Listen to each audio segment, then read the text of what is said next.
രാജ്യതലസ്ഥാനത്ത് ഇന്നലെ ഉണ്ടായ സ്ഫോടന സംഭവത്തെക്കുറിച്ച് സൂചനകളൊന്നും ലഭിച്ചിട്ടില്ലെങ്കിലും പാകിസ്ഥാൻ പാലൂട്ടി വളർത്തുന്ന ഭീകര സംഘടനകളിലേക്കാണ് അന്വേഷണ ഏജൻസികളുടെ നിഗമനമെത്തുന്നത്. പാകിസ്ഥാന്റെ പങ്ക് വ്യക്തമായാൽ ആ രാജ്യത്തിനെതിരെ ഓപ്പറേഷൻ സിന്ദൂറിനേക്കാൾ കൂടുതൽ ശക്തമായ മറുപടി നൽകാൻ ഇന്ത്യ നിർബന്ധിതമാകും. ഇത് ഇരു രാജ്യങ്ങളും തമ്മിലുള്ള വലിയ സംഘർഷത്തിലേക്ക് വഴിമാറുകയും ചെയ്യും. പഹൽഗാം ഭീകരാക്രമണത്തെ തുടർന്ന് വഷളായ ബന്ധം അതുപോലെ തുടരുന്നതിനിടയിലാണ് പുതിയ സംഭവ വികാസങ്ങൾ. ജമ്മു കാശ്മീരിലെ വിനോദസഞ്ചാര കേന്ദ്രമായ പഹൽഗാമിൽ കഴിഞ്ഞ ഏപ്രിൽ 22-ന് ഒരു മലയാളി ഉൾപ്പെടെ 26 പേരുടെ ജീവനുകൾ കവർന്ന ഭീകരാക്രമണം രാജ്യത്തെ ഞെട്ടിച്ചിരുന്നു. 40 CRPF ഭടന്മാർ കൊല്ലപ്പെട്ട 2019 ഫെബ്രുവരി 14-ലെ പുൽവാമ ഭീകരാക്രമണത്തിന് ശേഷം നടന്ന ഏറ്റവും വലിയ ഭീകരാക്രമണമായിരുന്നു ഇത്. പാക് ഭീകര സംഘടനകളുടെ സഹായത്തോടെ പ്രവർത്തിക്കുന്ന ദ റെസിസ്റ്റൻസ് ഫ്രണ്ട് സംഭവത്തിന്റെ ഉത്തരവാദിത്തം ഏറ്റെടുത്തിരുന്നു. NIA ആണ് കേസ് അന്വേഷിക്കുന്നത്. അന്വേഷണം പൂർത്തിയാക്കാൻ NIAക്ക് 45 ദിവസം കൂടി ജമ്മുവിലെ പ്രത്യേക കോടതി നൽകിയിട്ടുണ്ട്. പഹൽഗാം ആക്രമണത്തിൽ പങ്കാളികളായ 3 പാക് ഭീകരരെ ജൂലൈ 28-ന് ദച്ചിഗാം വനമേഖലയിൽ വെച്ച് സുരക്ഷാസേന വധിച്ചിരുന്നു. ആക്രമണം നടത്തിയ പാക് ഭീകരരെ സഹായിച്ച 2 തദ്ദേശവാസികളെയും പാക് ഭീകര സംഘടനയായ ലഷ്കർ-ഇ-തൊയ്ബയെയും പ്രതി ചേർത്താണ് NIA കുറ്റപത്രം സമർപ്പിക്കാൻ ഒരുങ്ങുന്നത്. പഹൽഗാം ഭീകരാക്രമണത്തിന് ഇന്ത്യ നൽകിയ ശക്തമായ മറുപടിയായിരുന്നു ഓപ്പറേഷൻ സിന്ദൂർ. മെയ് 6, 7 തീയതികളിലായി ഓപ്പറേഷൻ സിന്ദൂർ എന്ന പേരിൽ സൈനിക നടപടിയുമായി രാജ്യം ശക്തമായ മറുപടിയാണ് നൽകിയത്.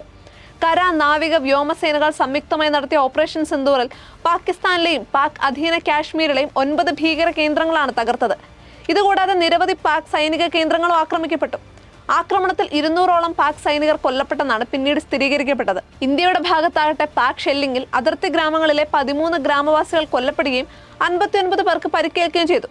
ഓപ്പറേഷൻ സിന്ദൂറിൽ 8 വിമാനങ്ങൾ തകർക്കപ്പെട്ടെന്നാണ് US പ്രസിഡന്റ് ഡൊണാൾഡ് ട്രംപ് അറിയിച്ചത്. തന്റെ ഇടപെടലിലാണ് സംഘർഷം അവസാനിച്ചതെന്ന് ട്രംപ് പലകുറി ആവർത്തിച്ചെങ്കിലും കേന്ദ്ര സർക്കാർ ഇക്കാര്യം സമ്മതിച്ചിട്ടില്ല. പഹൽഗാം ഭീകരാക്രമണം നടന്നതിന്റെ തൊട്ടടുത്ത ദിവസമാണ് സിന്ധു നദീജല കരാർ മരവിപ്പിച്ച് പാകിസ്ഥാന് തക്കതായ മറുപടി നൽകാൻ ഇന്ത്യ തീരുമാനിച്ചത്. സിന്ധു നദീജല കരാർ റദ്ദാക്കിയ ഇന്ത്യയുടെ നടപടി പാകിസ്ഥാന് വലിയ തിരിച്ചടിയാണ് നൽകിയത്. ഈ വിഷയത്തിൽ ചർച്ചകൾക്ക് താൽപര്യമറിയിച്ച് പാകിസ്ഥാൻ ഇന്ത്യക്ക് പലകുറി കത്ത് നൽകിയെങ്കിലും കരാർ മരവിപ്പിച്ച നടപടി തുടരുമെന്നാണ് കേന്ദ്രം വ്യക്തമാക്കിയത്. ഭീകര സംഘടനകളെ പിന്തുണയ്ക്കുന്ന പാകിസ്ഥാന്റെ സമീപനം അവസാനിപ്പിക്കാതെ ചർച്ചകൾക്കില്ലെന്നും കേന്ദ്ര സർക്കാർ പലതവണ വിശദീകരിച്ചിരുന്നു. ഇതിനിടെ 2 തവണ ജമ്മു കാശ്മീരിലെ കനത്ത മഴയെ തുടർന്ന് ഉണ്ടായേക്കാവുന്ന പ്രളയ മുന്നറിയിപ്പ് പാകിസ്ഥാൻ നൽകി ഇന്ത്യ മനുഷ്യത്വം പ്രകടിപ്പിക്കുകയും ചെയ്തു. ഇതുകൂടാതെ ആ രാജ്യവുമായുള്ള എല്ലാ നയതന്ത്ര ബന്ധവും വിച്ഛേദിക്കുകയും നയതന്ത്ര പ്രതിനിധികളെ പുറത്താക്കുകയും വ്യോമപാത അടയ്ക്കുകയും ചെയ്തു.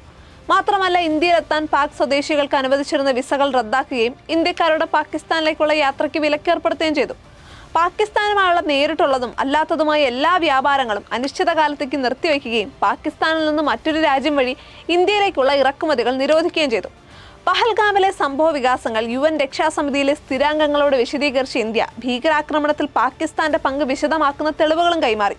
പാകിസ്ഥാനെ ആഗോളതലത്തിൽ ഒറ്റപ്പെടുത്തുക എന്ന ലക്ഷ്യമിട്ട് MP-മാരുടെ നേതൃത്വത്തിലുള്ള പ്രതിനിധി സംഘം വിവിധ രാജ്യങ്ങൾ സന്ദർശിച്ച് സ്ഥിതിഗതികൾ വിശദീകരിക്കുകയും ചെയ്തു. തങ്ങളുടെ വ്യോമപാത അടയ്ക്കുകയും 1972-ലെ ഷിംല കരാർ മരവിപ്പിക്കുകയും ചെയ്തുകൊണ്ടായിരുന്നു പാകിസ്ഥാന്റെ പ്രതികരണം.